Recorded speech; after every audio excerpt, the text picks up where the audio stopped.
सत्य के संदेशिया बन के दुनिया में आए हैं। सत्य के संदेशिया बन के दुनिया में आए हैं। सत्य के संदेशिया बन के दुनिया में आए हैं। सत्य के संदेशिया बन के दुनिया में आए हैं। सत्य नाम के ध्यान लगावे बाबा अपन मन में। सत्य नाम के ध्यान लगावे गुरु अपन मन में।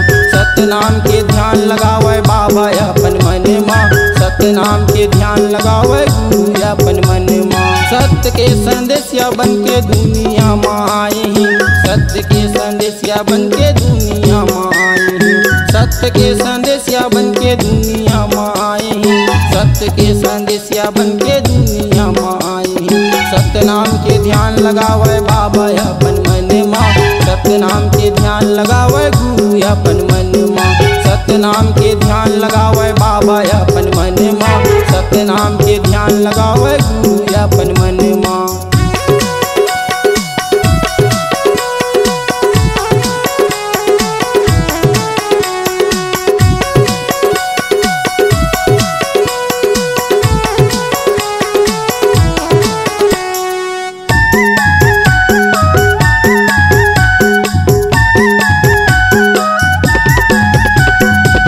जपो जी मन माँ जय सत्य नाम ला, जय सत्य नाम ला। सब जपो जी मन माँ जय सत्य नाम ला, जय सत्य नाम ला। घर घर आही लक्ष्मी औ आही ज्ञान हा, औ आही ज्ञान हा। घर घर आही लक्ष्मी औ आही ज्ञान हा, औ आही ज्ञान हा। जपो सत्य नाम ला, जपो सत्य नाम ला। आही संगी ज्ञान हा, आही संगी जपो सत्य नाम ला, जपो सत्य नाम ला। आही संगी ज्ञान हा, आही संगी ज्ञान हा। सत्य के संदेशिया बन के दुनिया में आए हैं। सत्य के संदेशिया बन के दुनिया में आए हैं। सत्य के संदेशिया बन के दुनिया में आए हैं। सत्य के संदेशिया बन के दुनिया में आए हैं। सत्य नाम के ध्यान लगावे बाबा अपन मन में। सत्य नाम के ध्यान लगावे गुरु अपन मन में। सत्य नाम के ध्यान लगावे बाबा अपन मन में। सत्य नाम के ध्यान लगावे गुरु अपन मन में।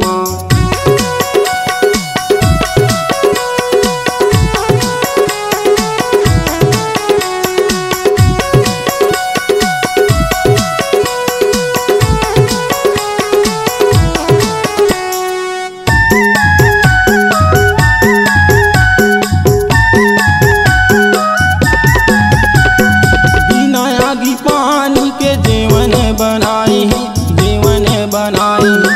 बिना आगी पानी के जीवन बनाए हैं, जीवन बनाए हैं। अधेरे मनांगर बैला ला रेंगाए है, बैला ला रेंगाए है। अधेरे मनांगर बैला ला रेंगाए है, बैला ला रेंगाए है। जीवन बनाए हैं, जीवन बनाए हैं।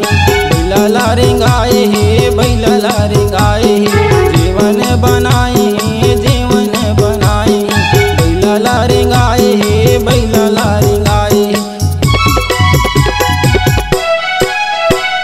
सत्य के संदेशिया बन के दुनिया में आए हैं। सत्य के संदेशिया बन के दुनिया में आए हैं। सत्य के संदेशिया बन के दुनिया में आए हैं। सत्य के संदेशिया बन के दुनिया में आए हैं। सत्य नाम के ध्यान लगावे बाबा अपन मन में। सत्य नाम के ध्यान लगावे गुरु अपन मन में। सत्य नाम के ध्यान लगावे बाबा अपन मन में। सत्य नाम के ध्यान लगावे गुरु अपन मन में। सत्य के संदेशिया बन के दुनिया में आए हैं। सत्य के संदेशिया बन के दुनिया में आए हैं। सत्य के संदेशिया बन के दुनिया में आए हैं। सत्य के संदेशिया बन के दुनिया में आए हैं। सत्य नाम के ध्यान लगावे बाबा अपन मन में। सत्य नाम के ध्यान लगावे गुरु अपन मन में। सत्य नाम के ध्यान लगावे बाबा अपन मन में। सत्य नाम के ध्यान लगावे गुरु अपन मन में। सत्य नाम के ध्यान लगावे गुरु अपन मन में। सत्य नाम के ध्यान लगावे गुरु अपन मन में। सत्य नाम के ध्यान लगावे गुरु अपन मन में। C-Log Digital Recording Studio, Cordoba. Contact number 99071192115.